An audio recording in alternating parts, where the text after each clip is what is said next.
चलिए question number 6 को देखते हैं। क्वेश्चन नंबर 6 कहता है दो संख्याओं का अनुपात 2:3 है।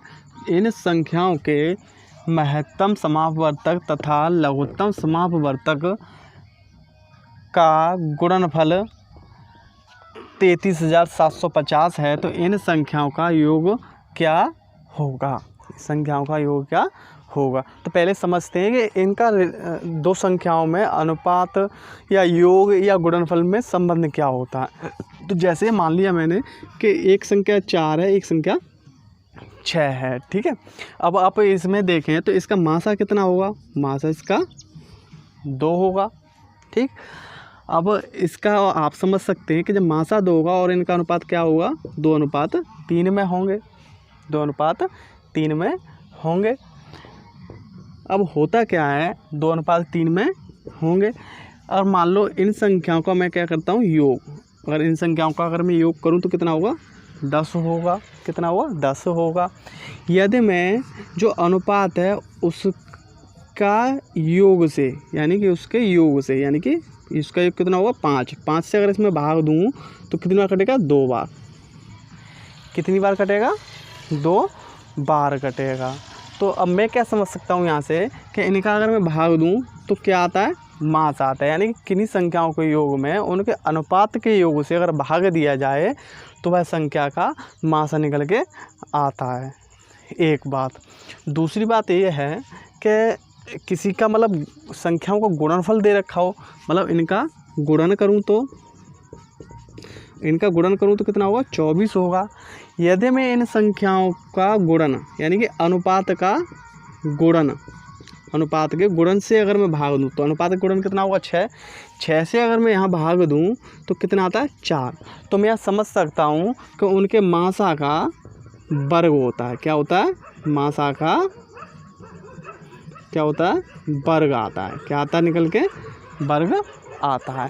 तो वही चीज़ हम यहाँ पे समझेंगे। अब यहाँ पे हम इसी चीज़ को रिलेटेड करेंगे तो हम देख रहे हैं कि क्या दे रखा है? गुणनफल। क्या दे रखा है? संख्याओं का गुणनफल। तो फिर इसी तरह हम यहाँ पे देखेंगे कि इस संख्या का 33,750 में यदि हम उनके अनुपात के गुणांक से भाग दें यानी कि 2 × 6 से भाग दें तो 2 × 3 अनुपात क्या? 2 × 3 से भाग दें। 2 × 3 से भाग दें तो कितना हुआ? 6 से इसमें भाग दो तो कितना होगा? 6 × 5 = 30। कितना बचा? 3 बचा, 37 हो गए। 6 × 6 = 36, 1 बचा, 15 हुए। 6 दूनी 12, 3 बचे 30 हो गए। 6 × 5 = 30। तो क्या निकल के आ गया हमारा है? ये मासा का ये क्या निकल के आया है? महत्तम समावर्तक का वर्ग। क्या निकल के आया है? महत्तम समावर्तक का वर्ग निकल के आता है, ठीक है। तो वर्ग निकल के आता है। अब इसका वर्गमूल ले लेंगे तो वर्गमूल इसका जब हम लेंगे तो कितना होगा? 5 और 7 75। कितना होगा इसका? 75 होगा। इसका वर्गमूल 75 होगा। तो अब हमारे पास इसका वर्गमूल है। अब हमसे क्या पूछा है? इन संख्याओं का योग क्या होगा। अब इन संख्याओं का योग निकालने के लिए हमें क्या करना होता है कि जो अनुपात है उसे क्या कर लेते हैं? हम जोड़ लेते हैं। अनुपात को क्या करते हैं? जोड़ देते हैं। अगर हम उसे जोड़ें तो कितना होगा? 5। यानी कि 2:3 को अगर हम जोड़ लें तो क्या होगा? 5 और 5 से कर देंगे इसमें गुणा। तो गुणा करके कितना होगा? 5 × 25, 5 × 7 = 35, 35 और 2 = 37। कितना होगा? 375। तो 375 कौन सा ऑप्शन है? ऑप्शन सी होगा इसका।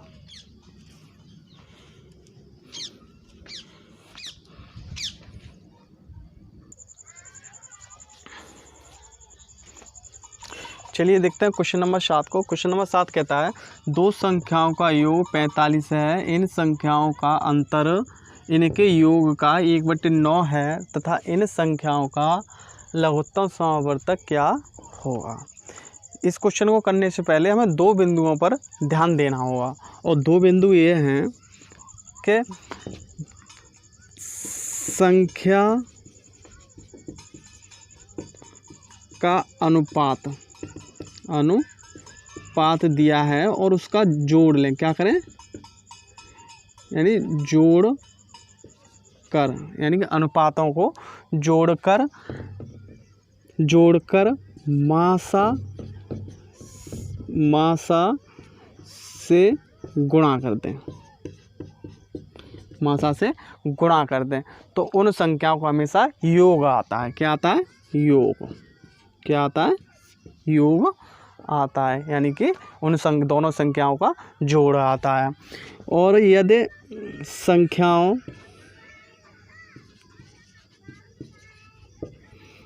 का अनुपात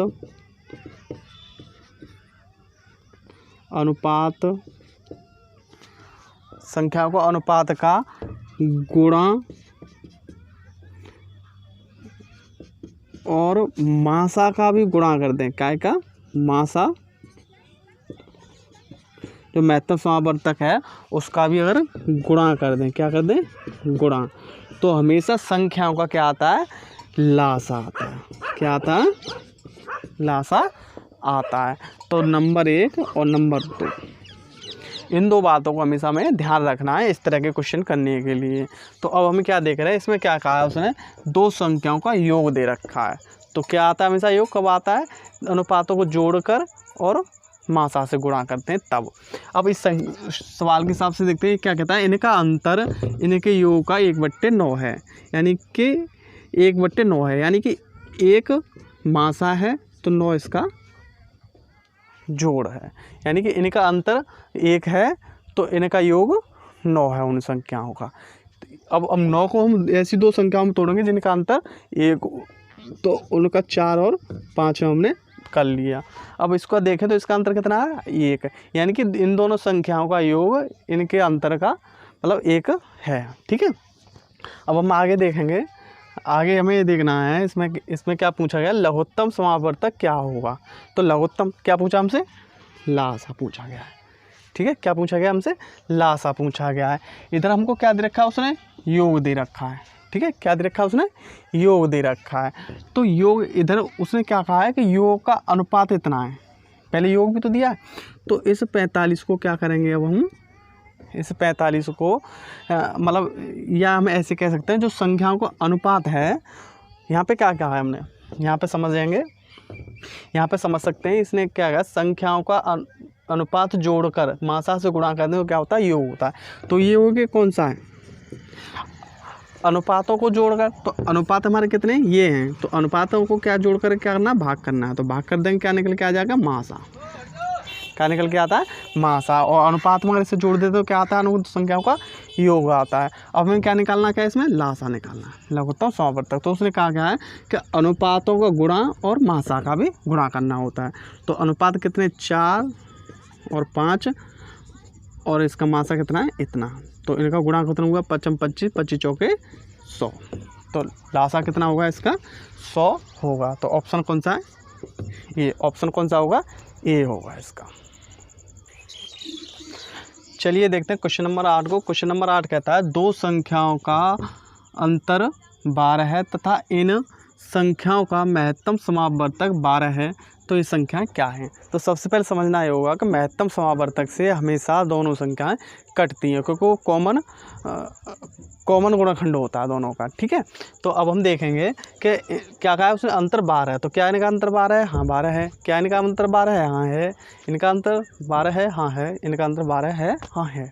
अब बात यह है कि महत्तम समावर्तक कहता है कॉमन गुणनखंड होता है, यानी कि जितना मतलब मासा होता है उससे संख्या क्या होती है? कटती हैं। तो अब हम देखें क्या 12 से संख्या कटेगी? नहीं कटेगी, तो ये नहीं हो सकता। क्या 12 से संख्या कटती है? नहीं कटती है, तो ये नहीं होगा। क्या 12 से संख्या कटती है? नहीं कटती है, तो ये नहीं होगा। क्या 12 से संख्या कटती है? हाँ कटती हैं, तो ये होगा। तो ऑप्शन नंबर डी होगा इसका।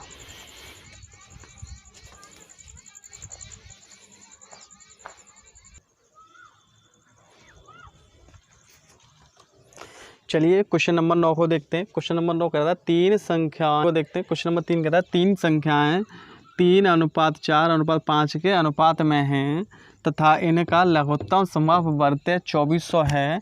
इन संख्याओं का महत्तम समावर्तक क्या होगा? तो सबसे पहले हमें ये समझना होगा कि जो लघुत्तम समावर्तक होता है उसमें क्या होता है कि जो संख्याओं के अनुपात और मासा इन सब का गुणा होता है उसके अंदर, तो वो लासा होता है। यानी कि क्या होता है कि जो अनुपात होते हैं उनका गुणा जो अनुपात होते हैं उनका गुणा, और मासा का भी गुणा होता है। किसका? मासा, यानी महत्तम समावर्तक का भी गुणा होता है, और वो क्या होता है? लासा होता है। क्या निकल के आता है? लासा। अब क्या करेंगे कि इन संख्याओं से इसमें भाग दे देंगे। तो ये कितना हुआ? 5 चौका 20 और 20 दिया 60। 60 का इसमें भाग देंगे तो 60 चौका 240, 40 बार कट गया। कितना कट गया? यानी ये महत्तम समावर्तक इसका क्या होगा? 40 होगा। 40 कौन सा है इसमें? Option A. तो क्या होगा इसका? ऑप्शन ए होगा।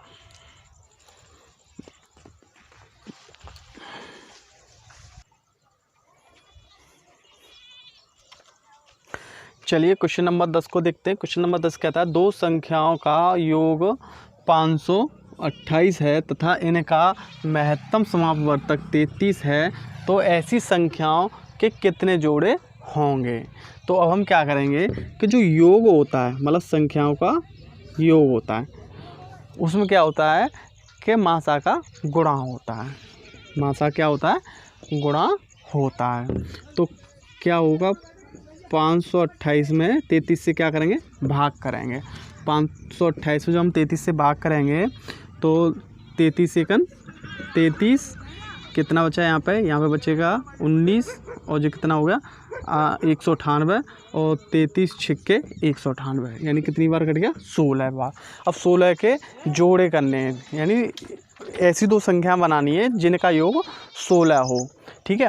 तो अब वैसे तो बेसिकली होता क्या है कि इनके अंदर कुछ अभाज्य संख्याओं के जोड़े होते हैं, लेकिन अभाज्य संख्याएं अगर हम छांटेंगे सोचेंगे तो टाइम लगेगा। तो हम क्या करते हैं, सीधा फटाफट से करेंगे 8,8।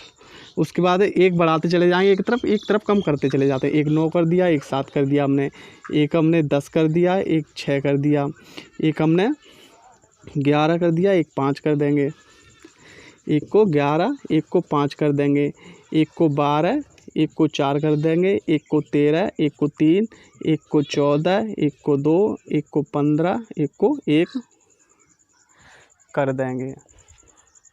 ठीक है। तो इस तरह की संख्याओं के अब कितने जोड़े होंगे ये हमें पता करना होगा। ठीक है। तो अब इन सब का योग कितना है? 16। अब हम इसके अंदर देखें तो इससे कॉमन आता है, और इसके अंदर कॉमन आ रहा है, तो 33 तो हो नहीं सकता। समझ रहे हैं? इसके अंदर भी कॉमन आ रही है संख्या, इसके अंदर भी संख्या कॉमन आ रही है, इसके अंदर भी संख्या कॉमन आ रही है। बाकी अगर हम इन संख्याओं को देखें तो इनके अंदर कोई कॉमन नहीं आ रहा, इसलिए एक संख्या 1 होगी, ये वाली दूसरी होगी, ये वाली तीसरी होगी, ये वाली चौथी, यानी कुल मिला के 4 संख्याएँ ऐसी होगी जो इनके जोड़े होंगे इस तरह के। तो ऑप्शन नंबर सी होगा। तो कैसा लगा ये आपको वीडियो? कमेंट सेक्शन में ज़रूर बताएं।